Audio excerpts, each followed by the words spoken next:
Bonjour les amis, Nicolas et Philippe en direct du Quai du Son de Lille. Très content de vous retrouver pour ce Café IFI 4. Aujourd'hui pour un dossier spécial amplification avec la présence de Philippe Chazet de chez Sugden, qui donc en connaît un rayon sur l'amplification puisque chez Sugden c'est leur cœur de métier depuis maintenant plus de 50 balais. On lance le jingle, on se retrouve tout de suite.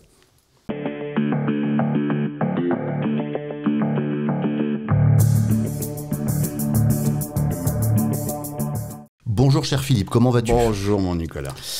Ça va faire maintenant 2 ans qu'on ne s'était pas revu ici au magasin pour faire une petite vidéo. Tout à fait. Et j'ai vraiment particulièrement tenu à ce que tu viennes nous voir puisque on nous a demandé un dossier ampli. Qui mieux que toi peut nous parler d'amplification en transistor? Je ne sais pas, en tout cas j'ai pensé à toi systématiquement. Et je te remercie. Je voulais qu'on aborde un petit peu ce sujet aujourd'hui. Donc quand je parle d'amplification, c'est quelle est la différence entre un intégrer des éléments séparés. On m'a beaucoup demandé aussi sur YouTube la différence entre un ampli en classe A, en classe AB, etc., etc. Donc on va avoir besoin de tes lumières pour rentrer vraiment dans le détail technique, tout en restant évidemment simple dans les explications, puisque c'est vrai qu'on a un public on a un public qui ne connaît pas forcément toutes les, on va dire tous les éléments de langage extrêmement poussés sur la technique, l'électronique, etc. Donc on va essayer d'être le plus simple possible. Et ensuite, on parlera d'autres choses. Tu as, je crois, quelques questions à me poser aussi concernant le Quai du Son, mais on aura l'occasion de revenir en deuxième partie. Est-ce que tu peux expliquer le rôle de l'amplificateur dans un système IFI, comment ça fonctionne de façon très concrète? Pour faire un résumé, c'est qu'un amplificateur est un adaptateur entre des signaux, on va dire, en tension, une source, un lecteur CD, un lecteur réseau, etc. et une charge qui est une enceinte qui nécessite du courant. D'accord. Donc on va dire que c'est un convertisseur tension-courant. Tension-courant. Parce que, effectivement, quelle que soit la technologie, on attaque toujours en courant une enceinte. La capacité à faire déplacer un haut-parleur, c'est bien du courant. La puissance n'est simplement que la résultante. D'accord. L'accélération, c'est comme sur une voiture. Tu es au feu vert, j'ai déjà utilisé cet exemple, tu es au feu rouge, ta voiture, tu es prêt à accélérer, tu as une boîte auto, disons, voilà. Le feu passe au vert et tu accélères à fond. D'accord. Qu'est-ce qui va te donner l'accélération de ta voiture? C'est pas la puissance. Non, c'est le couple. C'est le couple. Tout à fait. Donc le couple, c'est la correspondance, on va dire, d'un point de vue mécanique, par rapport au courant électrique dans une enceinte électrique. Et le but, c'est que cette adaptation soit la plus fidèle possible, la plus dynamique possible, sans exagérer, et la plus respectueuse des timbres. Par là, quand tu dis la plus fidèle possible, tu sous-entends qu'un amplificateur va, par définition, déformer le signal, et le but, c'est d'avoir, en effet, la déformation la plus faible possible. Ou la plus acceptable à l'oreille. La plus acceptable à l'oreille. Pour toi, c'est quoi un bon amplificateur? Un bon amplificateur, c'est celui qui te donne la chair. Alors, tout le monde va dire, la chair de poule, tout le monde... Voilà. Oui, tout le monde dit ça, c'est vrai. Tout le monde dit ça. Mais c'est ce qui te donne l'impression d'être naturel. C'est-à-dire que, je vais donner l'exemple. Moi, une chaîne IFI, je l'écoute jamais comme un proscrit entre les deux enceintes, etc. Je l'écoute toujours à droite, à gauche, dans une autre pièce. Et si ça le fait, c'est comme un concert. Tu peux être dans le hall d'entrée, ok, et puis le concert a lieu dans l'auditorium, mais tu entends comme quoi c'est homogène. Tout à fait. Il peut y avoir une déformation du spectre parce que tu as des tapis, de la moquette, mais tu entends l'homogénéité. Une acoustique domestique normale. Et un amplificateur doit te donner une homogénéité. C'est-à-dire que ça soit à bas niveau, et non pas comme beaucoup font des démonstrations à toute berzinque, à fond, plus un tour, mais à bas niveau, ce qui correspond, je dirais, à la majorité des utilisations chez les particuliers. Sinon, tu vas te fâcher avec ta femme, les enfants, les voisins, etc. C'est ça, et la dernière fois, je pense qu'on avait lu dans un magazine, un vieux magazine de hi-fi qui datait de je sais plus quand, je crois que c'était un truc américain, qui disait qu'on écoute en moyenne sur 6 watts chez soi. Donc ça veut dire qu'en fait, maximum. Ça veut dire qu'on écoute vraiment pas fort. Et c'est vrai, parce que ça fait vite du bruit, etc. On gêne la famille, les enfants, tout le monde n'a pas forcément envie. On n'écoute pas très fort. Donc la lisibilité à bas niveau, et ça je pense que c'est vraiment un des critères de qualité importants pour avoir un bon amplificateur. Mais... Parce que tu peux être avec des amis, etc. et tu as l'impression d'avoir... par exemple, tu mets du jazz, avoir l'orchestre de jazz, et pas une suite de petits sons qui font... Voilà. C'est ça le truc. Parce que la difficulté pour un client qui va par exemple se renseigner pour acheter un amplificateur, qu'est-ce qu'il va faire? Il va regarder la fiche technique, il va avoir des informations. Donc la première information, c'est par exemple la puissance. Il va se dire, ça c'est un ampli qui fait 100 watts. On sait très bien aujourd'hui que la puissance n'est pas du tout un critère de qualité. La puissance n'est pas du tout un critère de qualité. Tu peux mettre un ampli de 1000 watts, c'est pas forcément, qui sera pas forcément plus musical qu'un ampli de faible puissance. Ce serait même plutôt le contraire. Qu'est-ce que t'en penses de ça, toi? J'en pense déjà, premièrement, que la puissance n'est simplement que mesurée sur une onde sinusoïdale qui a démarré l'année dernière et qui continue l'année prochaine. Bon, donc ça veut dire que c'est un régime permanent. Donc l'ampli peut compenser ses défaillances. La musique, qu'est-ce que c'est? C'est qu'une suite de sons aléatoires. C'est-à-dire qu'il était en pur régime impulsionnel. Et là, le comportement des amplificateurs sur un régime impulsionnel n'a rien à voir. C'est-à-dire, tu peux avoir la petite voiture, machin truc, t'as 100 chevaux, et puis t'as la grosse américaine 100 chevaux. Tu vas dire, ouais, bon, bah, ok, c'est pareil. C'est la même performance. Non. T'es au feu rouge, tu passes au feu vert, l'accélération va pas être la même. Tout à fait. Et ce qui donne l'accélération, c'est les fins de notes, c'est les trémolos sur les voix, c'est un plaquet de piano avec son dégradé harmonique, et l'amplificateur doit être capable de restituer le dégradé. Donc ça va être lié à quoi? Ça va être lié à la puissance au transformateur, au mode d'amplification, ça on me l'a posé. Est-ce que tu peux expliquer par exemple la différence entre les amplificateurs? Grosso modo, il y a plusieurs catégories qu'on retrouve le plus souvent. C'est la classe AB. Oui. La classe AB, c'est ce qu'on va retrouver dans, on va dire, 90% des amplificateurs du marché. Ensuite, il y a la classe D, qu'on retrouve beaucoup. Oui, tu as la classe D, tu as la classe T, voilà. Tu as la classe H, et puis tu as la classe A. La classe A. Est-ce que tu peux dire à nos auditeurs un petit peu quelle est la différence entre les modes d'amplification et ce que ça implique surtout? Parce que nous, en tant que mélomanes audiophiles, ce qui nous intéresse, c'est vraiment le côté, on va dire, résultat. Pourquoi les résultats sont différents en fonction des classes d'amplification? Et est-ce qu'il y en a une qui, selon toi, fonctionne mieux? J'ai une petite idée de ta réponse. Oui, non, mais bien sûr. En tous les cas, je pense que la définition même des classes vient d'un côté purement marketing. D'accord. Les premiers amplis à tube ont été en classe A. L'arrivée du silicium et surtout du germanium au niveau des transistors, on a utilisé la classe A. Parce qu'on s'était inspiré de ce qu'on faisait sur les schémas à tube. Donc les tout premiers amplificateurs à tube étaient en classe A. Oui, évidemment. parce qu'à l'époque, la problématique, elle était... il n'y en avait pas. Les enceintes étaient des enceintes à haut rendement. Tout à fait. Et l'amplificateur, même s'il faisait 8 watts, tout le monde s'en foutait, quoi. C'était suffisant. Voilà. Largement suffisant. Alors après, il y a eu un côté, effectivement, purement marketing. C'est comme, ta voiture, t'as combien de chevaux? 160. Mais si c'est un bourrin, ouais, super, t'as 160 chevaux. Si ta voiture fait 3 tonnes, les 160 plus les 3 tonnes, tu vas pas accélérer plus qu'une petite barquette qui est punchy et puis qui a du répondant, quoi. Tout à fait. Après, c'est où on base son plaisir. Et ce côté marketing qui a quand même pollué le monde de l'hi-fi, parce qu'on a lu des spécificités qui est, c'était pour vendre. On allait dire 2 fois 100 watts, 2 fois 300 watts. Oh, les gens, moi j'ai 300 watts et vous? Oh, j'ai que 100 watts, j'ai pas les moyens. Hein. Mais c'est vrai qu'il y a quelque chose que nous on a constaté vraiment dans la pratique du magasin depuis maintenant des années. On a eu certaines références où on te dit ça fait 2 fois 200 watts par exemple en classe D, donc ça a l'air d'être énorme. Et au final, tu te rends compte qu'il faut pousser le volume comme un bourrin pour avoir le même niveau de sortie qu'avec un petit ampli en classe A, à transistor ou à tube qui fait 20 watts. Et tu sais pourquoi? Comment tu peux m'expliquer ça, techniquement parlant? Parce que la quantité de courant n'est pas linéaire en fonction du niveau.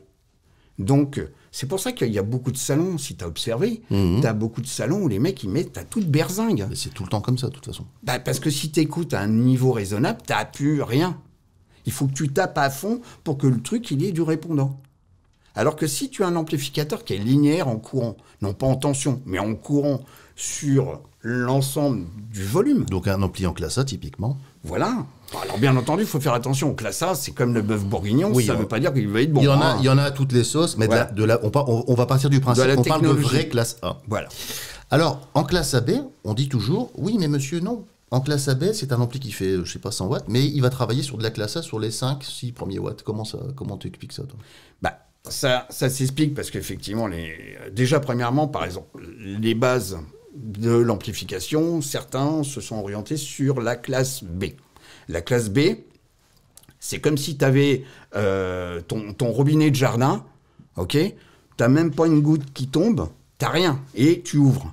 Avant que tu aies le débit, Oui. Tu as du lag. voilà, tu vas avoir un délai. Et quand tu fermes, ça ne va pas s'arrêter tout de suite. Tout à fait. Alors, les gens se sont dit, tiens, on va faire un petit trou de telle sorte que le robinet, il verse toujours un peu d'eau.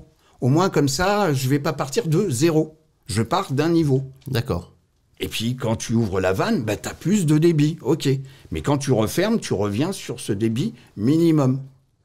Donc, l'amplification en classe AB a été faite pour dire... Ouais, mais la classe A, ça coûte cher, c'est lourd, c'est ci, c'est ça, machin truc. La ça classe chauffe, B, ça consomme, c'est ce qu'on reproche un peu à la classe A. Maintenant, parce que c'est vrai qu'on est dans une mode maintenant un peu éco-responsable, ça consomme combien, on va dire, un Sogden en classe A? Tu prends, alors... Ça consomme une ampoule, on va dire. Tu prends... Un Sogden à 21 SE, par exemple. Celui qui un est plus A21 SE, ça consomme 250 watts. Ok. Bon. Alors que tu l'utilises ou que tu l'utilises pas. Alors les gens vont dire, vous vous rendez compte, 250 watts, moi j'ai mon petit ampli. Ouais, mais le petit ampli qui fonctionne en classe AB, tu vas le laisser en permanence allumé. Oui. Pourquoi? Parce que si tu le laisses froid, et il va te falloir peut-être 12 heures pour que tu aies un son à peu près respect. Donc tu le laisses allumer. Ah bon? Ah bah oui. Donc ça veut dire que pendant tout le laps où tu le laisses allumer, il consomme. Bien Je suis sûr, désolé, bien hein. sûr. Donc l'un dans l'autre, finalement, ce que tu es en train de me dire, c'est que bon, ça se... Oui, ça se tient, quoi. C'est-à-dire que par rapport à l'ensemble du problème, les gens prennent juste un détail. Ah, ça consomme, ça chauffe. Ouais, mais... On me l'a pas dit beaucoup. La consommation, c'est pas vraiment... Parce que c'est vrai que 250 watts, il faudrait calculer avec le coût d'électricité aujourd'hui. Ça représente, je sais pas, peut-être quelques euros par mois. Enfin, c'est tout à fait dérisoire. Surtout quand tu l'utilises. Voilà. Et puis, un amplificateur en classe A, à tube ou à transistor, tu le mets en route uniquement quand tu t'en sers. Oui, mais en plus, l'avantage, c'est qu'il chauffe vite. Oui. Et il y a le cœur. Le cœur, c'est toujours le préampli. Dans un intégré, tu as On va le y venir, j'ai des préampli questions, justement. et l'amplification. Tout à fait. Si l'amplification te permet de chauffer rapidement le préampli, l'intégré va être opérationnel rapidement.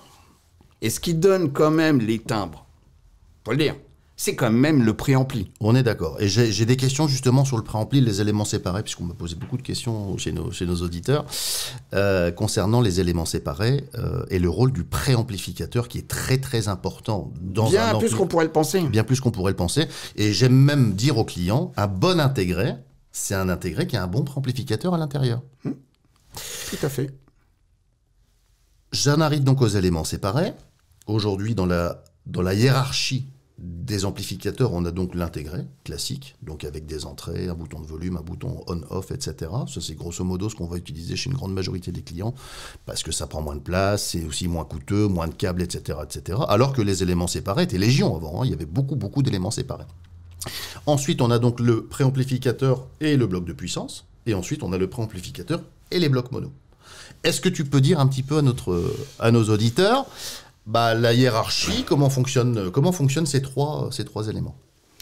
Alors, ce qu'il faut savoir, c'est que dans le temps passé, alors il ne faut pas être passéiste, mais dans le temps passé, à l'époque des amplificateurs à tube, je dirais qu'il y avait autant d'intégrés que d'éléments séparés. Oui.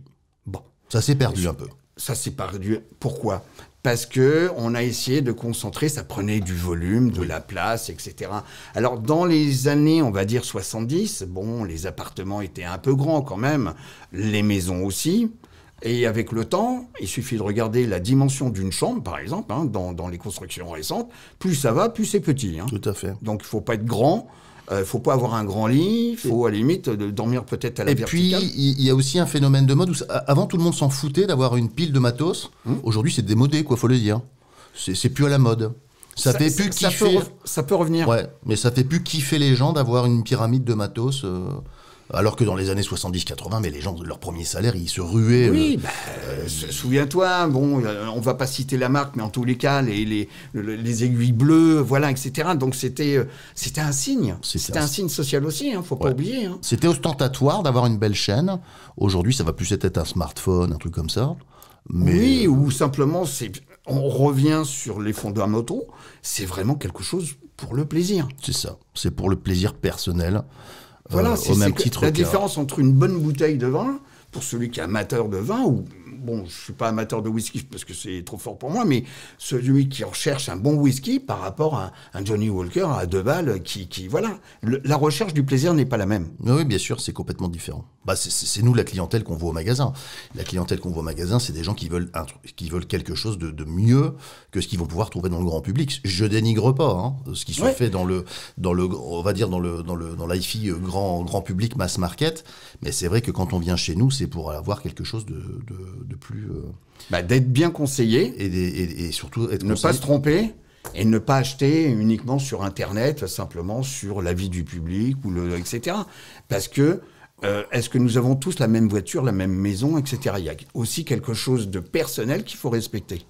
C'est très difficile, et ça, on l'a compris depuis maintenant des années, pour un client. Moi, je me mets souvent à la place des clients, et tout ce qu'on fait, en l'occurrence, on le voit, ce qu'on est en train de faire en ce moment, c'est de donner de l'information aux gens, justement, pour aider à mieux comprendre et se décider, parce que je me dis des fois, mais le client qui connaît rien, il va sur Internet choisir son ampli, il va tomber forcément sur une page de vente d'un magasin, il va lire une fiche technique, c'est compliqué pour se décider, franchement. Comment tu veux c'est très difficile de se faire une idée. Après, tu as les revues de bande d'essai, la presse, on pourra éventuellement parler un petit peu après si tu le souhaites. Mais bon, là, je suis en train de m'égarer, je te fais partir dans des trucs. Donc, on parlait des éléments séparés. Alors moi, ce que je voulais dire, juste avant de te laisser la parole, j'ai tout le temps constaté que le rôle du préamplificateur était extrêmement important. Je pense que c'est quelque chose qui doit être envisagé pour les clients qui veulent tout de suite gaper en termes de qualité d'écoute. Et j'ai toujours trouvé que le préamplificateur était important sur les critères d'écoute tels que la spatialisation, les petits micro-détails, le côté relief 3D, la véracité de la musique était vraiment boostée de façon très importante. Et on s'est rendu compte également que sur la plupart des intégrés du marché, ce préamplificateur est entre guillemets assez simpliste. C'est plus un bouton de volume qu'autre chose. On ne peut pas dire que c'est un vrai préamplificateur. Ce qui pousse les gens vraiment très exigeants à prendre des éléments séparés, que ce soit transistor ou à tube, peu importe, mais des éléments séparés. Comment, toi, en tant que technicien, tu expliques la différence de performance entre un intégré et des éléments séparés et pourquoi ça peut être intéressant justement de scinder les choses? Déjà, premièrement, parce que le volume est plus important. Si tu fais dans un seul boîtier ce que tu fais normalement avec 2 boîtiers, on va dire oui, mais on est capable de miniaturiser. La miniaturisation n'est pas forcément un critère qualitatif. Tout à fait. C'est juste un critère économique. Aujourd'hui, techniquement, on parle des DAC, par exemple. Je ne m'éparpille pas, mais c'est bien pour faire comprendre. Aujourd'hui, on retrouve dans des produits extrêmement chers les mêmes DAC qu'on trouve sur un iPhone. Et on est en train de me vanter les mérites du DAC, super machin truc. Sachant qu'une puce, ça coûte $15. Moins. Sur les gros volumes, Donc voilà. Donc ça veut dire qu'aujourd'hui, même sur des DAC, tu as des vieux DAC, on va pas rentrer là-dedans, mais des vieux convertisseurs et qui marchent du feu de Dieu, qui se trouvent et qui sont négociés sur des places d'échange de composants électroniques à des prix, parce qu'ils marchent beaucoup mieux que les générations actuelles. Et ça, il n'y a personne qui vous le dit. C'est clair. Bon. Je reviens sur les éléments séparés. Les éléments séparés permettent déjà d'avoir une immunité au bruit, c'est-à-dire qu'on va avoir une alimentation séparée, gauche-droite par exemple, pour les meilleurs, et qui ne sera pas intégrée dans le coffret de l'amplification. Un système d'alimentation d'un amplificateur, que ce soit en classe D ou en classe A, nécessite de l'énergie, de la rapidité. Donc il y a un rayonnement. Si c'est un ampli en classe D, on va utiliser des alims à découpage, généralement. Pas que, mais des alimentations à découpage, qui rayonnent. Donc si ce rayonnement se propage sur le préampli, on rajoute sur le préampli un bruit blanc, qui est un bruit blanc, c'est-à-dire c'est un bruit qui va de pratiquement à 0 Hz jusqu'à X, on ne va pas rentrer dans la technique, mais qui va te noyer les signaux de faible amplitude. Là où tu as les fins de notes ou la spatialisation. Qu'est-ce que c'est la spatialisation ? Ça se joue vraiment dans le détail comme ça. Oui. Et c'est vrai que c'est vrai que dans un intégré, c'est hyper difficile de mettre un très très bon préampli. C'est un compromis. C'est un compromis. C'est un compromis, surtout qu'aujourd'hui, effectivement, il y a une course infernale sur les intégrés. Alors, on va mettre la carte phono, la carte DAC, les entrées les entrées du Bluetooth, Excel, de l'optique. Oui. En fait, avec une alimentation qui va tout alimenter. Oui, parce que tu peux pas non plus mettre 15 transformateurs. Exactement, c'est un compromis, quoi. C'est un compromis. Alors après, il est plus ou moins judicieux. Donc c'est pour ça que l'aspect marketing, et en déplaise à certains, l'aspect marketing fait comme quoi on va rentrer techniquement dans le produit en disant il fait ça, ça, ça, ça, mais est-ce qu'il fait tout bien? Non.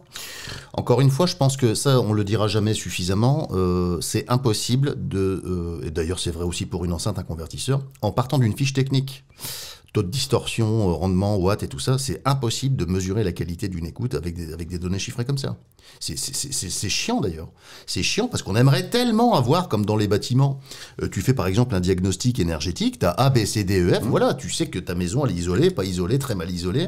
Il n'y a pas de benchmark en IFI. On est incapable de dire aujourd'hui, alors à part les bancs d'essai, la presse, etc. Mais ça, on peut, si tu veux. Alors, là, l'exemple que tu viens de donner est excellent parce que quand tu parles vraiment avec un expert qui réalise des contrôles donc, pour les maisons, par exemple, il va te dire, s'il est honnête il considère la région, la nature des murs, du sol, etc.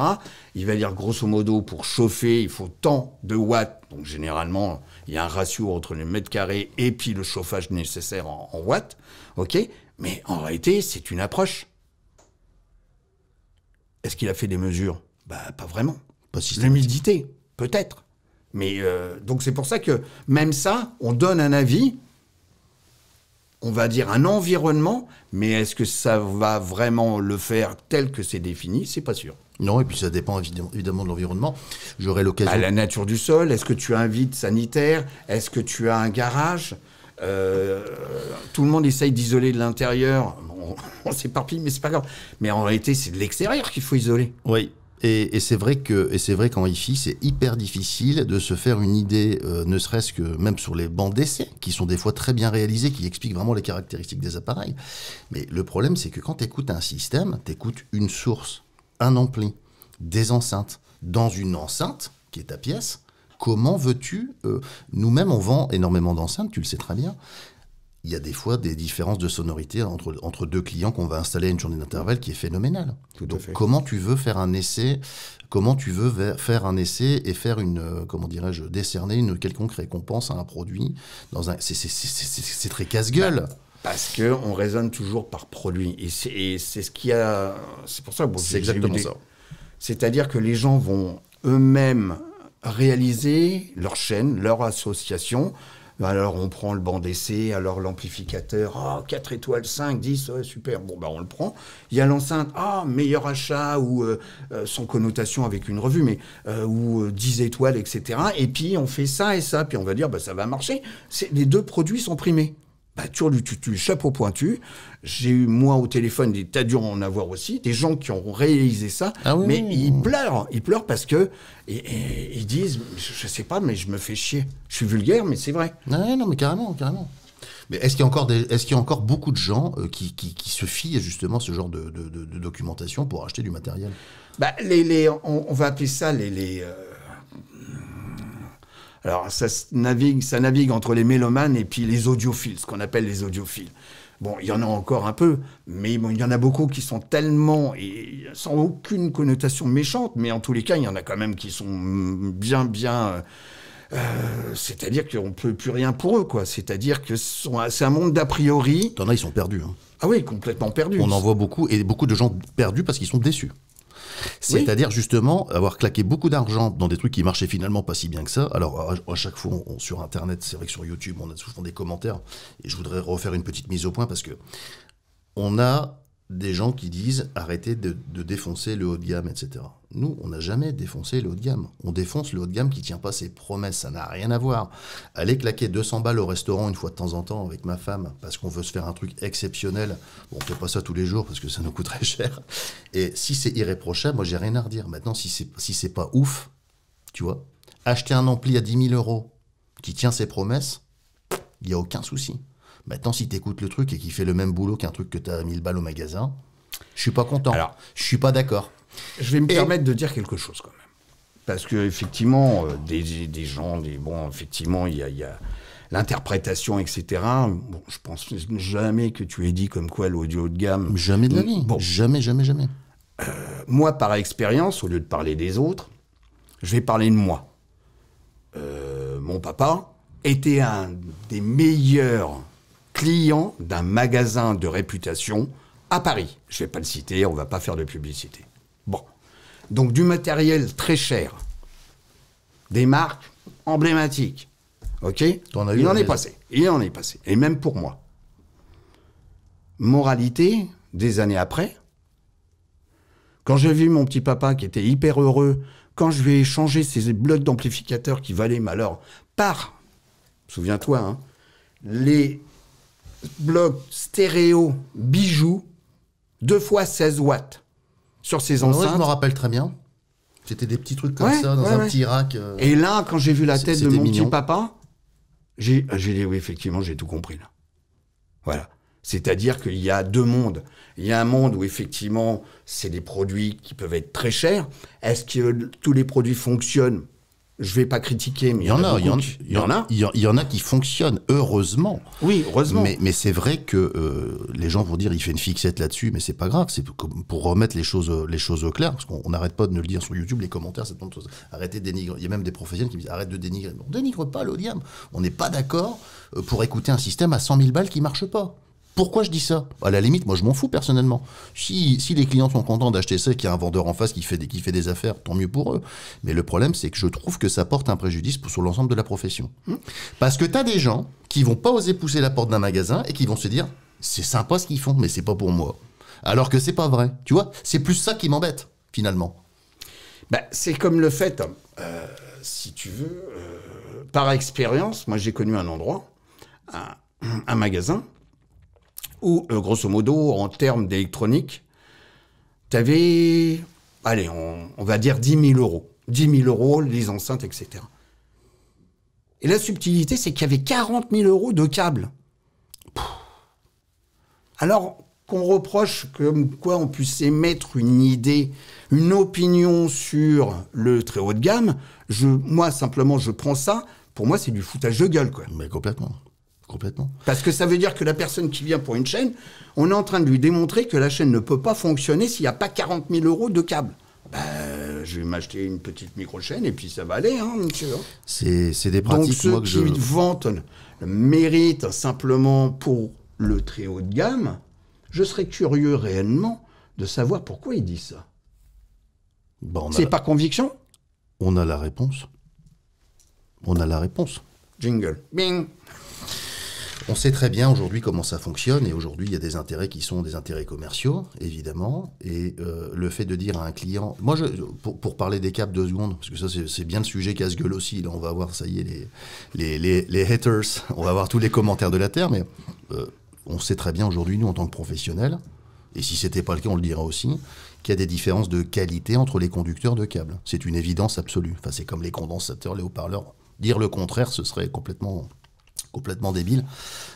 Mais il y a quelque chose que ça, je pense que 99% des gens sont d'accord avec ce postulat-là. Maintenant, là où ils sont pas d'accord, et moi non plus d'ailleurs, c'est de dire, la dernière fois, j'ai un client qui est venu de Paris, il me dit, on a vu des câbles de HP à 6 000 euros le mètre linéaire, en 2,5 carrés. Il te faut 3 mètres de câble, il te faut 6 mètres de câble, t'en as pour 6 fois 18 KE de câble en cuivre. En cuivre tressé, hein, rien de... Donc si tu veux, à partir de là, moi je pense que... Et à l'unanimité, les gens me le disent au magasin, me le disent en off, ça j'aurais peut-être l'occasion d'inviter un client pour en parler justement, que c'est pas possible. C'est pas possible d'en arriver à des tels excès, et moi je suis pas content de ce genre de choses, parce que je trouve que ça pénalise notre métier. Parce que les gens font un amalgame, tu sais comment sont les clients, ils peuvent faire un amalgame, finir par tout mélanger, etc. Et ça porte préjudice, ils se disent que c'est pas pour eux, alors que finalement, nous on propose des chaînes complètes d'entrée de gamme qui fonctionnent très bien. Mais bon, on est en train de... c'est intéressant, parce que c'est vrai que on a besoin de faire un bilan quand même. C'est-à-dire, tout le monde il est gentil, tout le monde il est beau, c'est bien joli. Mais il y a aussi un message qu'il faut apporter, parce que les gens sont perdus, tu viens de le dire. Oui. Dégoûtés, pour certains. Oui. Oui, Parce qu'à force d'avoir dépensé, ils ont un résultat, mais les gars, ils sont prêts à acheter une corde pour se pendre. T'as des gens qui ont dépensé des thunes dans des conditions, c'est énorme, énorme, des budgets très importants, très conséquents, et au final, ça marche pas terrible, quoi. C'est chiant. Oui, C'est bien, très chiant. Ils vont l'écouter un quart d'heure et puis ils vont dire bon, et basta, quoi. Et puis le client, après, qu'est-ce que tu veux qu'il fasse? Si tu veux, t'as pas droit à un deuxième essai. Hein. Je veux dire, quand t'as dépensé autant, tu peux plus. Alors si, mettre sur l'occasion, te prendre une décote pas possible, Oui, ou la technique, donc le magasin reprend donc le matériel vendu pour vendre un truc plus cher, parce que bien entendu, il faut toujours que ça soit plus cher. Mais après, c'est une course infernale, quoi. Absolument. Parce que simplement, on se base pas sur un système. Pourquoi on a appelé un système IFI? Parce que c'est une chaîne, c'est un ensemble de choses. Et qui doit correspondre. Tout à fait. Et ça, peut-être effectivement, c'est pas Internet qui va apprendre ça aux gens, et c'est forcément par la crédibilité de l'être humain qui va démontrer et montrer et expliquer pourquoi, comme quoi, ça se fait et ça se fait pas. Tout à fait. Un ensemble cohérent. Voilà. Un ensemble cohérent, et ça, c'est vrai qu'il n'y a rien à faire, en tout cas jusqu'à maintenant. Alors après, peut-être qu'avec l'intelligence artificielle, il y a des choses qui vont bouger, mais c'est quand même pas pour demain matin. Le boulot du revendeur, et c'est ce qu'on fait, et il y a d'autres magasins en France qui le font très bien aussi. D'ailleurs, c'est vrai, quand tu dis faire un bilan, aujourd'hui, on est en 2023, des boutiques IFI pure et dure en France, il y en a grosso modo une quinzaine, à peu près. C'est ça, je dis pas de conneries. Oui. Mais tu as ceux aussi dont on parle jamais, mais qui font un boulot qui est fabuleux. Bien sûr. Mais qui restent dans leur coin, etc., avec leurs convictions, etc. Après le goût de chacun. Oui, les chapelles, ça à la limite, on s'en fout, chacun aime sa marque. Voilà. Il y en a qui préfèrent une marque plutôt qu'une autre, ça, tu défends. Mais c'est vrai que le boulot de caviste du son, il y a quand même une quinzaine, peut-être une vingtaine de boutiques qui font ça très bien, avec des positionnements différents, plus haut de gamme, plus cher, moins cher, etc. Et ça c'est irremplaçable jusqu'à maintenant.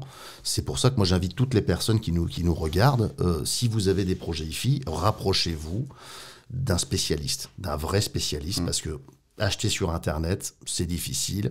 Acheter sur revue, c'est difficile. Maintenant, moi, je suis tout à fait d'accord avec les bancs d'essai. Ça donne quand même une image du produit, explications techniques, etc. C'est toujours intéressant. J'ai toujours du plaisir à lire des bancs d'essai dans la presse, parce que je trouve que ça donne quand même un aperçu de la sonorité de la machine. Puis c'est quand même fait souvent par des gens qui connaissent leur sujet, qui ont vu passer des... Donc c'est intéressant de ce point de vue d'avoir de lire un banc d'essai. Maintenant, acheter que en regardant ça, en lisant ça, c'est un peu difficile. Donc, au niveau la raison, c'est qu'effectivement, les systèmes peuvent se comporter différemment que l'appréciation d'un élément. Bien sûr. Tout à l'heure, tu parlais d'éléments séparés. On ne choisit pas au hasard en disant « Oh, ça, c'est une belle marque de préampli, puis ça, c'est une super marque d'amplificateur. Et puis, on prend ça, et ça va marcher. » Erreur monumentale. Erreur monumentale parce qu'effectivement, un préampli doit être, en termes de capacité, en sortie, de pouvoir attaquer une charge qui est l'amplificateur. Alors, on me dit, oui, mais c'est du haut niveau, on travaille avec 47K, enfin un ohm, un kilo-ohm, donc d'impédance, donc ça joue très peu. Non, ça joue énormément. Et effectivement, tu as des associations, préampli, ça doit être le meilleur du monde, soi-disant, avec le meilleur ampli du monde qui n'est pas la même marque, tu fais l'association. Donc tu es en train de dire qu'il vaut mieux rester, quand on fait éléments séparés, de rester sur la même marque. Ah c'est comme les câbles. Parce que là, tu as abordé un sujet l'adaptation d'impédance n'est pas forcément la même entre un ampli. Donc ça, c'est très important. C'est comme les câbles. Il y a des gens qui m'appellent pour avoir... Je me souviens, je ne vais pas le nommer, ce monsieur. Et en plus, mon réseau lui a rien vendu, je lui ai rien vendu, je lui donne que du conseil. Donc, c'est un gars qui est complètement perdu, qui a la marque A pour les câbles modulation, la marque B pour les câbles secteurs et la marque Z pour les câbles HP. Et je lui dis, mais de toute façon, déjà, premièrement, et en plus, il utilisait des trucs qu'il fallait pas, donc, comme support, donc, je sais pas, parce que là aussi, c'était une marque connue, machin truc, et je lui dis, ça ne peut pas marcher. J'ai dit, prenez, je sais pas, du bois à tendre, ou etc., vous mettez ça, et vous verrez comme quoi, vous allez retrouver des timbres naturels, et non pas un truc qui fait, qui siffle sur les voies. Et puis, sa problématique de câble, ça ne peut pas marcher. Moi, je recommande toujours, vous achetez la marque que vous voulez, c'est votre choix, mais vous prenez tous les câbles dans la même gamme et chez le même constructeur. Parce qu'au moins, vous êtes certain comme quoi il a développé un câble secteur, par exemple, avec le câble modulation et le câble haut-parleur, donc, dans son laboratoire. Parce que sinon, on rentre dans le système de compensation. T'en as un qui fait ça, l'autre qui fait ça, mais tu en changes un, ton système, il tombe. C'est ça le problème des fine-tuning avec les câbles, c'est qu'on peut vite en arriver à des trucs compliqués, des espèces de labyrinthes, on s'en sort plus, on n'arrive plus à... T'as l'exemple aussi des tubes, hein, ceux qui vont te changer les tubes, etc. T'as un ampli qui s'appelle X, mais les gens, ils ont changé les tubes. C'est plus l'ampli X, c'est XYZ. Ça aussi, c'est... voilà. Donc, à un moment donné, pourquoi un produit a été conçu avec ça ? Faut respecter. Pourquoi ? Et l'association des câbles, c'est toujours la même marque, dans la même grade, c'est-à-dire la même gamme. Donc en éléments séparés, on a parlé donc du préamplificateur avec le bloc de puissance, et quelque chose qui se fait un petit peu plus rarement aussi, c'est les blocs mono. Est-ce que tu peux expliquer à nos auditeurs comment marchent les blocs mono ? Alors, les blocs mono partent d'une idée où quand vous avez un amplificateur qui est stéréo, on va avoir, on ne peut pas le mettre plus d'un côté que l'autre, il va être au milieu des enceintes. Donc, on va avoir une plus grande longueur des câbles haut-parleurs. Et là où la perte est la plus importante, c'est dans les câbles haut-parleurs. Parce qu'on travaille à basse impédance, donc c'est pour ça qu'effectivement, si on rajoute 1 ohm, 2 ohms, j'exagère, mais c'est pour bien expliquer, sur la liaison haut-parleur, effectivement, ça va faire moins de jus qui va arriver sur les haut-parleurs. Donc, pour répondre à ce besoin d'avoir une liaison ampli enceinte la plus courte, c'est d'avoir un bloc pour l'enceinte gauche et un bloc pour l'enceinte de droite. Et en plus, en termes de diaphonie, la distance fait comme quoi le taux de diaphonie, c'est l'incidence d'un canal sur l'autre canal. Bon. D'accord. Là, ils sont complètement séparés. Il n'y a pas de liaison physique. On va avoir une diaphonie qui est très, très faible. Donc encore une meilleure amélioration. Oui. Est-ce que selon toi, moi j'ai la réponse dans ma tête, mais si on devait par exemple, tu sais, t'as donc l'intégré, le préamplificateur et le bloc de puissance, et le préamplificateur et le bloc mono. Pour moi, le meilleur compromis, ça va être la voie, entre guillemets, la voie du milieu. On va encore gagner un petit peu sur les blocs mono, mais vraiment le gros du gap, il se fait entre l'intégré. T'es d'accord avec ça ou t'as peut-être une... Non, grosso modo, c'est un cheminement. C'est-à-dire que l'intégré c'est une suite de compromis, un intégré. C'est un compromis. Tout à fait. Donc ça ne veut pas dire comme quoi c'est négatif. Oui, bien sûr. C'est un compromis. C'est un compromis. C'est un compromis en termes d'encombrement, de puissance, de préampli, de choix de composants, parce que ça aussi, il faut en parler, et dans une boîte. Voilà. Alors que quand on est en éléments séparés, on est beaucoup plus libre. On peut avoir un schéma qui est un petit peu plus pointu, voilà. On peut avoir des plus belles alimentations, on peut avoir plus d'entrées. Plus de transfo, plus de... Voilà. Et puis pour l'amplificateur, c'est pareil. L'immunité au bruit, par exemple, on parle de l'IA4. Pourquoi sur l'IA4, l'entrée phono n'est que aimant mobile ? C'est simplement parce que si on augmente le gain, on va avoir, non pas un accrochage, mais on va avoir un rapport signal-bruit, parce que quand on augmente le gain d'un étage phono, c'est comme une antenne. Hein. Vous augmentez la réception, oui, effectivement, mais le bruit aussi. Tout à fait. Et là, on a une augmentation du bruit. Donc, c'est pour ça que sur l'IA4, l'étage phono n'est que aimant mobile. Parce qu'il y a une limitation. Le préamplificateur n'est pas le même dans le Masterclass IA4 que dans la 21 SE. Non. C'est essentiellement sur cette partie qu'on entend la différence entre les deux machines, puisque la puissance est à peu près la même. Il y a 30-33. Non, il y a aussi le circuit électronique qui n'a rien à voir. Circuit électronique qui n'a rien à voir. Ce qu'il y a sur les IA4 en termes de transistors, ce sont les transistors qui sont fabuleux. Et effectivement, on a un stock, ça fait partie. Si vous voulez, la technologie permet une chose, c'est toujours de produire des fonctions de plus en plus intégrées, qui fait tout, voilà. et qui prend le moins possible de place. Bon. Est-ce que vous prenez un carré, un cube courbouillon, est-ce que ce sera l'équivalent d'une bonne soupe que vous avez fait vous-même? Bien entendu que non. Là, vous allez avoir un petit truc qui vous donne beaucoup, mais un jus, ok? Et puis là, vous allez avoir des vrais légumes bio, machin truc, etc. Donc, les deux, on fait une soupe, d'accord? Mais pas de la même façon. Et les composants, vous avez des composants qui sont peut-être, on va dire, d'abord obsolètes, non, pas du tout, qui sont traversants. Donc, ça veut dire qu'il y a la possibilité de les changer, alors que du CMS, il faut quand même être sacrément outillé. Et croyez-moi que je connais un peu... Du CMS, pour nos amis, c'est des composants de surface. Circuit imprimé, quoi. C'est des composants qui sont soudés et qui ne sont pas traversants. C'est un circuit intégré qui intègre une fonction, etc. Et qui est donc collé, donc d'abord légèrement collé, et ensuite il y a un système de diffusion où on va souder les pâtes avec les pistes. Alors qu'un composant traversant, donc d'abord c'est une action manuelle, on traverse et puis on soude à la main. Tout à fait. D'ailleurs, du CMS, c'est quasiment irréparable. Nous, mais il faut... À l'atelier, nous, quand ils voient ça, ils pètent un câble. Ils se disent, non, tu peux le faire, tu peux le faire. Mais ça coûte une fortune. C'est sur des amplis, sur des petits amplis home cinéma, tu vois, des trucs à 400-500 balles. Tu répares même pas. Non, parce que le temps passé et vu l'équipement qu'il faut... Ça va te coûter plus cher que d'acheter un neuf, on est d'accord.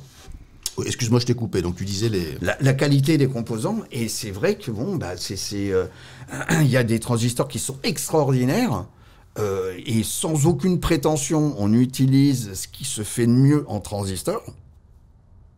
Et c'est pas moi qui le dis uniquement. Même les Japonais le disent. Et simplement parce qu'il y a un savoir-faire. Et ça donne du résultat. S'occuper d'avoir un châssis de 80 kg avec l'aluminium brossé avec de l'or et tout, etc., et puis des belles aiguilles, ok, ça, c'est de la cosmétique, c'est du marketing. Mais ce qu'il y a à l'intérieur, c'est pas certain que ça soit... C'est important ce que tu dis, parce que même si, encore une fois, on va pas généraliser, et puis c'est pas le cas de toutes les marques, nous, on a la chance d'avoir un atelier de SAV dans lequel on a pu réparer des centaines de marques. Toutes gammes confondues, et c'est pour ça aussi que je me permets parfois d'être un petit peu violent et un peu agressif sur certains discours, parce que on les a vus, on les a vus tout nus, si tu veux, les appareils. On sait ce qu'il y a dedans. Donc c'est vrai qu'on a pu faire le ratio entre l'investissement demandé au client et le prix. Tu vois ce que je veux dire? Il y a des moments où tu te dis il y a un problème. Oui. Un vrai problème.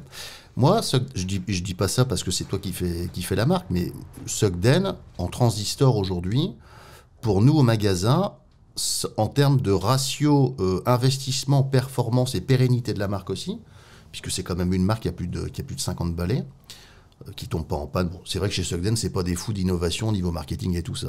Les mecs, on les oui, voit. mais certains m'ont reproché, il n'y a pas d'innovation. Mais en réalité, ce sont des fausses... C'est ça, et puis pourquoi faire?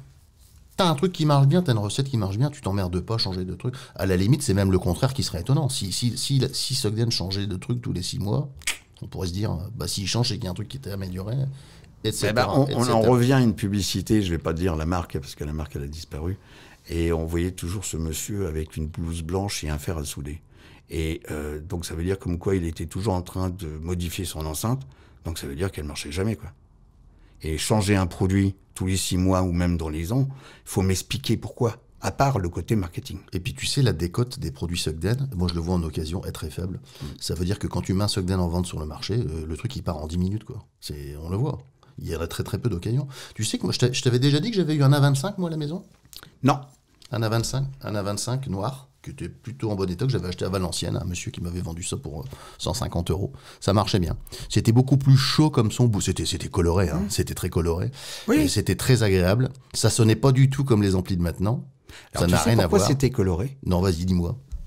Parce que souviens-toi, les premiers lecteurs de CD, même si certaines marques ont fait des choses musicales, mais c'était quand même extrêmement acidulé. C'était, oui.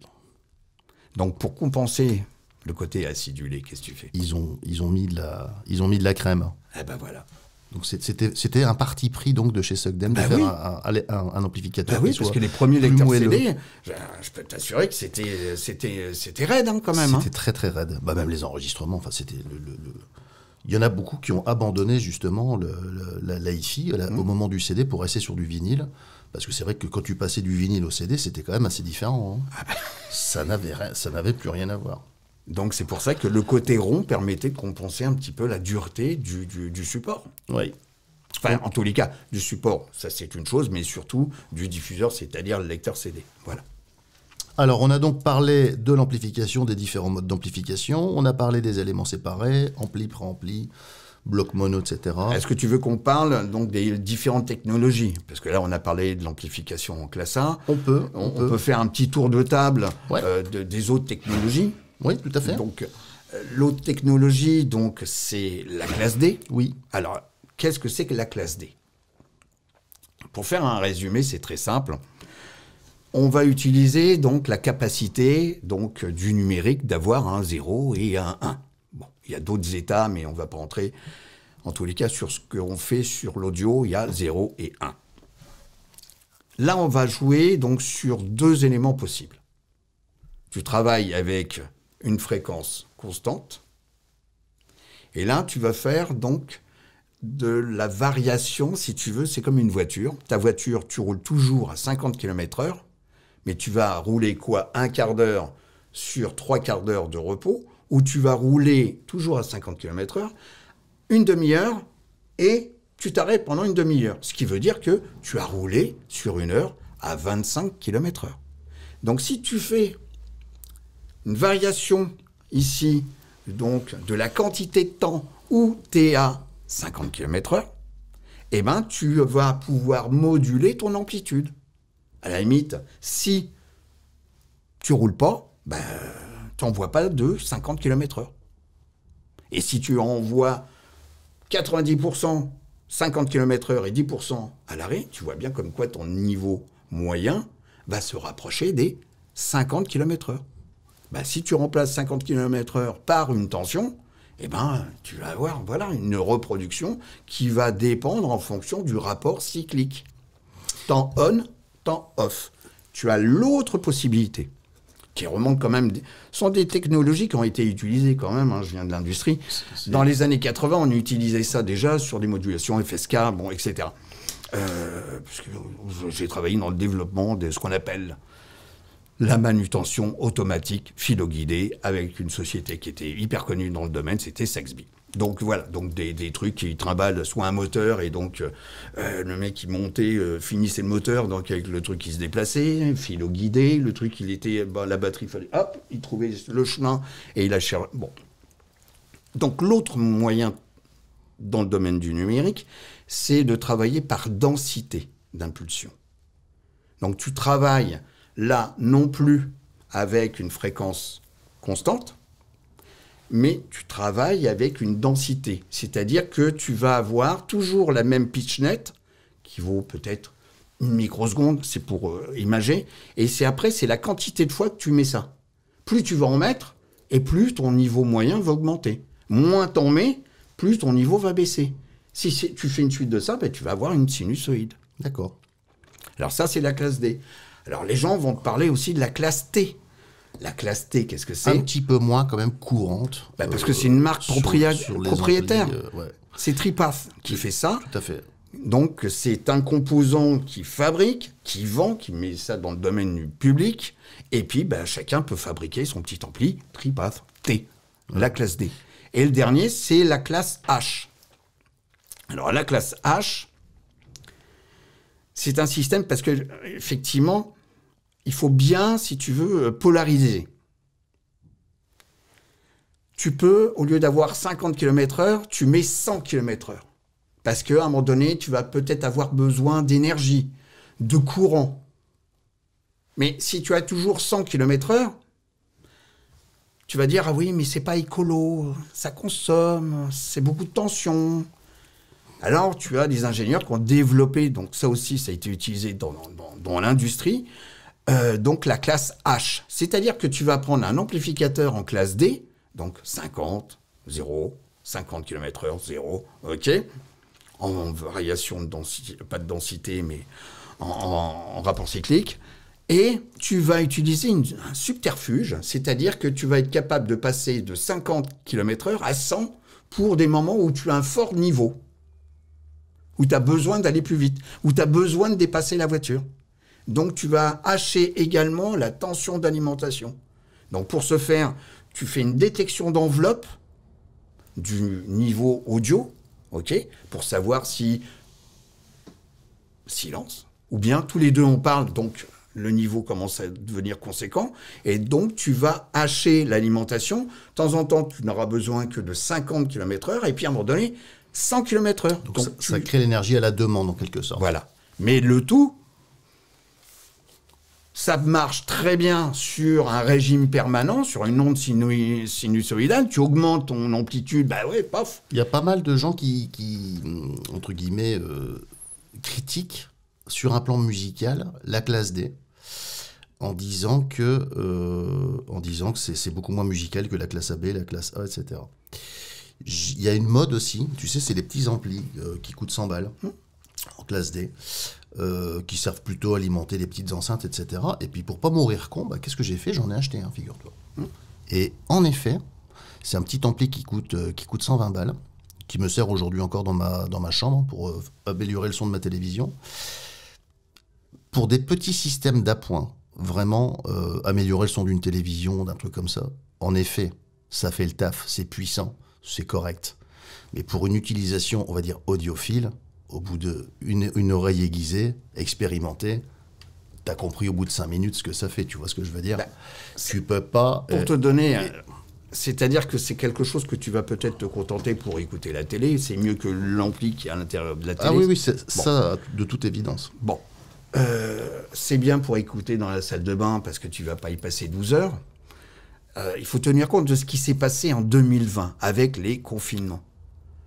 Beaucoup de gens se sont retrouvés avec leur petite enceinte, sans fil. Petit truc où on vous vend les mérites de l'enceinte sans fil, machin truc. Mais il faut au moins un fil. Avec le temps, c'est quand même l'alimentation secteur. Ça, personne ne vous le dit, parce que la batterie, à un moment donné, il faut la charger. Il faut la recharger. Bon, le vrai sans fil, ça n'existe pas. Voilà. Mais si tu écoutes ça à longueur de temps, c'est ce qui s'est passé. Hein. Eh ben, tu vas dire, mais qu'est-ce que c'est que ce bousin? Et c'est pour ça qu'il y en a certains qui ont franchi le pas en achetant même leur première chaîne hi-fi. On l'a vu. On l'a vu au magasin. Pendant le tout premier confinement, c'était donc en mars 2020. Ça va faire 23 ans. On s'étonnait d'avoir tous les jours, alors que le magasin était fermé au tout début, puisqu'on était fermé pour raisons sanitaires, donc on bossait un peu en télétravail, etc. Et on avait des demandes, des gens, on a équipé beaucoup de gens à ce moment-là. Comme tu dis, des gens qui se sont retrouvés un petit peu à la maison, à écouter des trucs à longueur de temps, et se dire, putain, faut que je fasse quelque chose. Donc, on s'est équipé, on s'est rééquipé. Ça, c'est tout à fait exact. Mais pour en revenir à cette histoire de classe D, en tout cas, moi, de ce que j'ai entendu, il y a des bons appareils en classe D. On ne va pas généraliser aussi. Il y a des choses qui sonnent correctement, comme par exemple NuPrime, les petits produits NuPrime qu'on a vendus pendant des années, ça sonnait franchement très, très bien. Mais c'est vrai que je n'ai jamais réussi à retrouver la qualité des timbres, la qualité d'écoute qu'on a sur un classe A ou sur un très, très bon classe AB. Je ne sais pas ce que tu en penses, toi, à ton niveau. C'est-à-dire qu'un classe D... Ça simplifie, j'ai l'impression. Déjà, ça simplifie, mais ça met en exergue, généralement, un ampli en classe D, il a une bonne pêche dans le spectre, dans le bas du spectre. Dans le bas, tout à fait. Donc, ça donne un côté d'excitation. C'est ça, c'est très punchy. C'est très punchy. Est-ce que c'est vrai? Non. Parce qu'effectivement, ça en rajoute. Ça en rajoute sur un côté. Et tu as rencontré ce type de clients où ils sont tous en train de te dire, mais il n'y a pas de grave. Mais ils vont jamais au concert. Oui, bien sûr. Mais ils veulent du grave, c'est comme dans la voiture, il fallait que ça boum et tout. Faut que ça tape. T'as une tête comme ça, voilà, faut que ça tape. Bon, c'est vrai que pour 150 €, c'est vrai que ça a tombé par terre. Ça fait le boulot. Ça fait le boulot. Maintenant, bon. Mais après, à la longue, tous les jours... moi, ma chaîne, je l'allume le matin quand je me lève et je l'éteins le soir. Si j'avais ça, je pourrais pas écouter longtemps. Si, côté pour m'amuser pendant 1 heure, voilà. Mais sinon, non. Mais c'est tentant. Peut-être demain. Mais je pense que c'est un peu comme... on redécouvre des saveurs. Les différents confinements ont permis de redécouvrir le goût. Et c'est pour ça qu'il y a beaucoup de produits bio et de magasins bio qui ont eu une augmentation de trafic et de vente parce que les gens allaient chercher, les personnes, et nous-mêmes, allions chercher des saveurs. Au lieu d'acheter je vais pas citer... Ouais, des produits, quoi. Voilà, des produits, on va acheter, je sais pas, on va acheter un chou-fleur. Un chou-fleur, il peut être très bon comme un truc hyper acide. Hein. Et effectivement, tout dépend de ce qu'on recherche. Soit c'est voilà, le prix, puis voilà, c'est pas cher, etc. Soit on va chercher la qualité. Après, c'est à chacun de voir comme... Après, c'est vrai que ces petits produits ont quand même un mérite, c'est de permettre à des gens qui pourraient pas forcément aller beaucoup plus loin en termes de budget, de se faire quand même une première approche en hi-fi. C'est quand même agréable. Oui, tout à fait. Ces produits-là, je pense qu'ils sont intéressants de ce point de vue. Ah ben, ils sont forcément intéressants. Déjà, faut les connaître. Et puis, effectivement, il y a toujours peut-être le gamin qui a besoin avec... parce qu'ils sont tous généralement Bluetooth aussi. Hein, donc voilà, le gamin avec son smartphone, tac, et puis il peut écouter la musique qu'il a envie. Voilà. Et peut-être de meilleure qualité qu'avec une enceinte... Une petite enceinte Bluetooth, un truc comme ça. Voilà. Donc ça, c'est une vérité, bien sûr. Bien sûr. Et ça aussi, il faut le dire, et il ne faut pas tourner en rond. Je le dis. Mais moi, personnellement, j'aurais du mal. Voilà. Parce que... on a éduqué notre oreille. C'est-à-dire qu'on a un niveau d'exigence qui est quand même d'un certain niveau, et qu'on aurait du mal peut-être à revenir en arrière. C'est même certain. C'est même certain. On a goûté à des choses trop bonnes peut-être. Ben oui, non, mais c'est pas trop bonne. On a goûté aux bonnes choses. On a goûté aux bonnes choses. Donc après, on n'est plus capable d'accepter un truc. Soit on n'écoute plus de musique, soit on n'ouvre même plus une bouteille. Parce qu'effectivement, on n'a pas envie d'être déçu ou boire pour boire. Non, je préfère boire une bonne bouteille qu'un truc... non, en tous les cas, c'est pas moi. Voilà. Donc, je préfère faire, non pas abstinence, mais ne pas utiliser quelque chose où je risque d'être un petit peu fortement déçu. Voilà. Tout à fait. Et pour revenir sur les éléments séparés, je crois que tu as un autre exemple qu'il faut donner. C'est le monde, par exemple, des gamers.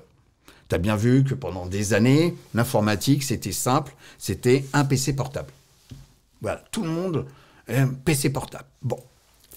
Aujourd'hui, tu vois bien que le gros des gamers, alors je ne suis pas gamer, hein, mais en tous les cas, c'est bien quelque chose d'éléments séparés. Tu achètes d'abord ton écran incurvé, la tour, tu mets les cartes graphiques avec le machin truc et tout, le clavier mécanique, voilà, avec... on voit bien comme quoi ce sont que des éléments séparés. Absolument. Donc, pourquoi ? Il suffit de demander aux gamers, alors pourquoi vous utilisez ça et pas le petit PC portable ? Déjà, ils vont dire, oui, un PC portable, ça va pas durer très longtemps parce que ça va tellement chauffer que le truc, il va cuire. Ok ? Et l'élément séparé permet d'évacuer beaucoup plus, puis tu peux avoir plein de ventilateurs, tu sais, avec les lumières, machin truc, je vois mon neveu. J'ai vu des refroidissements à eau. Ouais. Des trucs comme sur une bagnole. Oui, voilà. C'est assez hallucinant. Voilà. Donc ça, c'est un bon exemple pour justifier l'intérêt d'avoir des éléments séparés. Écoute, je te remercie, c'est extrêmement clair sur la partie. Et donc, de toute façon, nos auditeurs peuvent poser des questions éventuellement en commentaire, on y répondra avec grand plaisir, comme on le fait toujours. Écoute, je pense qu'on a bien fait le tour. Tu voulais peut-être me parler d'autre chose ? Oui. On va parler. Nous avions déjà évoqué donc à l'époque les perspectives de QDS. Tu avais évoqué l'ouverture de magasins. Oui. Ensuite, on avait évoqué tous les deux, donc ça m'a bien fait rire, surtout par rapport à l'attitude de certains, des vrais gamins, quoi. Quand vous avez sorti la carte, moi ce que j'appelle la carte VIP, qui est un modèle, il suffit de regarder ce que fait Costco, dans des domaines différents, ça on peut, voilà. Et puis maintenant, le domaine de l'ambassadeur, qui est un système, je dirais, assez intéressant, dans un monde où il y a beaucoup de gens qui, je me permets de dire juste... ce que je pense sur le monde des ambassadeurs. Dans un monde de gens qui, beaucoup sont blasés quand même, où on a perdu un peu ce côté humain, il n'y a rien de mieux qu'un client qui parle de ton produit. C'est évident. Voilà. Et c'est pour ça que c'est une très belle approche. Tout le monde a fait du blabla, il suffit de regarder, à un moment donné... tout le monde faisait des écrits, mais on a dépassé ce stade-là. Aujourd'hui, je pense que c'est un peu obsolète. Voilà. Je pense que c'est un peu obsolète. Ce qu'on peut raconter sur le site internet, c'est du storytelling. Oui. Toutes les marques de hi-fi démarrent leur plaquette commerciale en disant ça fait 50 ans que nous travaillons pour des produits, dans la reproduction sonore, pour vous faire pleurer, etc. L'émotion, le frisson. Tout le monde fait ça. Aujourd'hui, je pense que les meilleures personnes pour parler de leur matos, c'est en effet des clients utilisateurs. Et c'est étonnant que ce soit pas un modèle qui ait pris plus d'ampleur déjà depuis le démarrage. Puisque on constate, on a eu énormément de critiques. Ça, je te le dis, tu le sais très bien. Par rapport à... On a été très critiqués. On a des gens qui ont créé des faux profils pour nous insulter sur Internet, etc. Des gens avec qui, pourtant, on travaillait à l'époque. C'est un modèle qui a fait peur. C'est un modèle qui a fait peur parce que, comme on le dit au magasin, c'est un modèle qui bouleverse un petit peu l'ordre établi, et de ce fait, le changement, c'est toujours des frictions, quoi. Le changement, ça fait toujours un peu peur. Surtout dans un contexte qui n'est pas facile. Le monde de la hi-fi, on va dire aujourd'hui en France, n'est pas avec une croissance à 3 chiffres. C'est quand même la hi-fi haut de gamme, c'est quand même la hi-fi haut de gamme, la hi-fi de qualité, c'est quand même un domaine qui est aujourd'hui qui stagne depuis plusieurs années. Alors que, en même temps, et c'est ça qui est complètement incroyable, et c'est là que je vais développer mon sujet.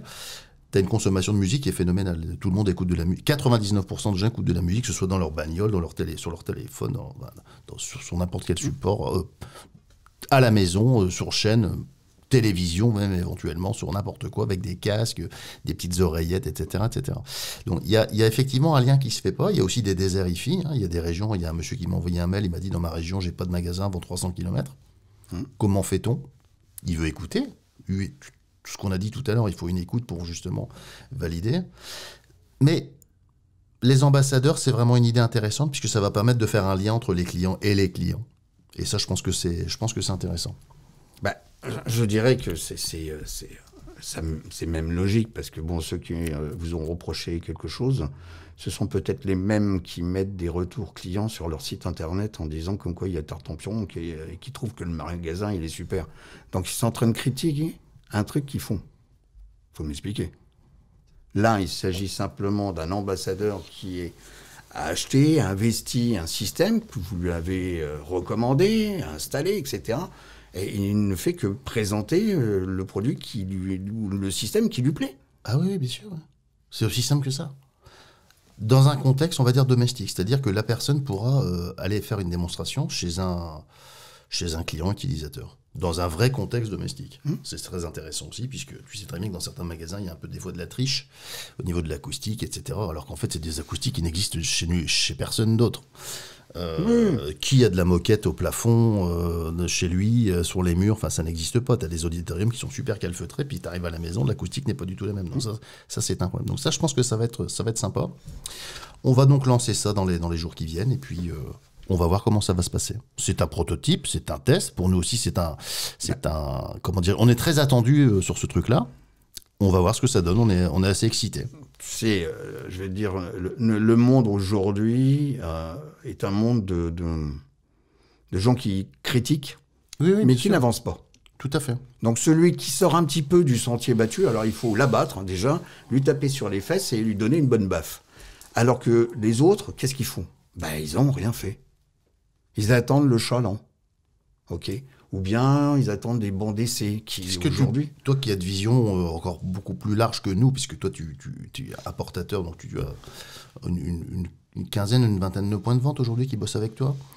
Qu'est-ce que tu penses toi de l'état d'esprit aujourd'hui on va pas parler des fabricants parce que eux ils font leur boulot et puis c'est pas tellement leur sujet, mais quel est l'état d'esprit du revendeur moyen et ses perspectives aujourd'hui en 2023? Qu'est-ce qu'ils te disent? Les revendeurs, déjà, je pense qu'on arrive à un élément qui est assez amusant. C'est-à-dire que, grosso modo, par mon attitude par rapport à vous, il y en a certains qui ont carrément fermé la porte, machin truc, par la peur. Ok. Donc, cette attitude de peur, ne pas chercher l'explication ou la déformer, comme celui qui a été capable d'écrire à Sugdem, en disant comme quoi il était prêt à vendre lui aussi des produits machin truc et tout, alors que Sugdem m'a contacté en me disant ok il est gentil mais enfin ok. Et que ce revendeur, Je suis allé, et j'ai les preuves, parce que j'ai fait ce qu'on appelle des copies d'écran, hein, et lui-même vendait une paire d'enceintes à 50%. Donc, grosso modo, il est en train de critiquer une démarche, alors qu'il pratique. Et en plus, il y a une preuve. C'est indiqué sur son site internet. Alors, si c'est pas du foutage de gueule, je suis vulgaire, c'est quoi? Non, mais je suis d'accord avec toi. Donc, il faut savoir innover. Le monde n'avance que du moment où tu essayes de changer les modèles qui sont adaptés à une période et plus à une autre. Donc, si demain, il faut de nouveau des produits qualité parce que les gens seront de plus en plus chez eux, par le télétravail, le manque de boulot, je sais pas, ok, la pollution, il faut plus rouler en voiture, enfin, etc. Donc, effectivement, les gens vont être plus souvent chez eux. Est-ce qu'ils vont vouloir avoir quelque chose de plus qualitatif? Oui. Est-ce que d'autres personnes vont dire « Ah, je sais qu'il y a un ambassadeur, je vais aller écouter. » Déjà, pour me faire une idée. Tout à fait. Et puis, ils peuvent écouter un système complet.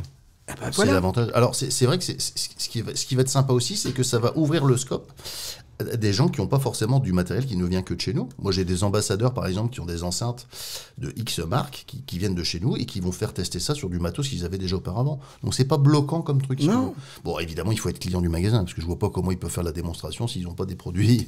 Bien sûr. Des produits qui viennent de chez nous. Non, je te disais, nous, on a un objectif qui est d'avoir une 50aine d'ambassadeurs partout en France, avec une répartition géographique qui va être liée à la densité de population. On aura peut-être plus de gens sur Paris que dans le Loir-et-Cher, mais on va réussir, je pense, à faire quelque chose de nouveau avec ça. Je pense que ça va remettre un pied à l'étrier et on a des demandes en attente encore, notamment pour la Normandie. La Normandie, ça m'étonne pas. Le Cotentin, monsieur qui a donc deux résidences et qui sera intéressé, que je vais rencontrer, je pense, début mars en Alsace, qui sera sur Strasbourg et qui va venir me voir. Bon, bref, donc on a pas mal de candidatures, qu'on trie aussi, parce qu'on a beaucoup de demandes un peu farfelues. Tu sais, tu as des gens qui nous demandent des trucs un peu bizarres. Donc on fait quand même très attention, puisque c'est l'image de marque du Quai du Son qui doit être respectée aussi, évidemment.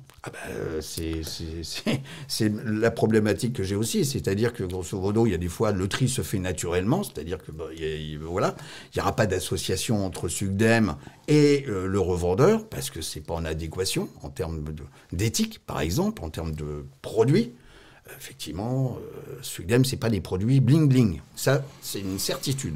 Tout à fait. Si le revendeur, et j'ai rien contre lui, a une clientèle bling-bling, voilà, chacun sa clientèle. Oui, bien sûr. Mais il doit y avoir une adéquation entre la philosophie de la marque, son représentant localement, donc le représentant en France ou dans d'autres pays, et puis le revendeur qui, lui, est le lien entre le client final et la marque. Je suis d'accord avec toi. Et ça, il y a tout un travail à faire et il y a des choses. Le but, c'est pas ouvrir le max, surtout aujourd'hui, hein. C'est pour répondre d'autant plus à ta question. Ouvrir plein de points de vente aujourd'hui, je dirais que déjà, ça sert strictement plus à rien. Tu sais que c'était un peu l'idée qu'on avait. On a commencé en effet avec l'Alsace, qui est un point de vente qui se porte plutôt bien. On voulait aussi attaquer d'autres régions. Mais le problème, c'est qu'il y a deux choses. C'est les engagements financiers qui sont très importants, t'imagines, hein, ça je l'ai déjà dit dizaines de fois, il faut prendre un local, il faut trouver du personnel, c'est des engagements commerciaux, c'est un bail en 369, hein, il faut le meubler, il faut investir. Donc, ça peut vite coûter très très cher. On reste une petite entreprise. Le but, c'est pas de se mettre en danger par rapport à un développement comme bien ça. sûr.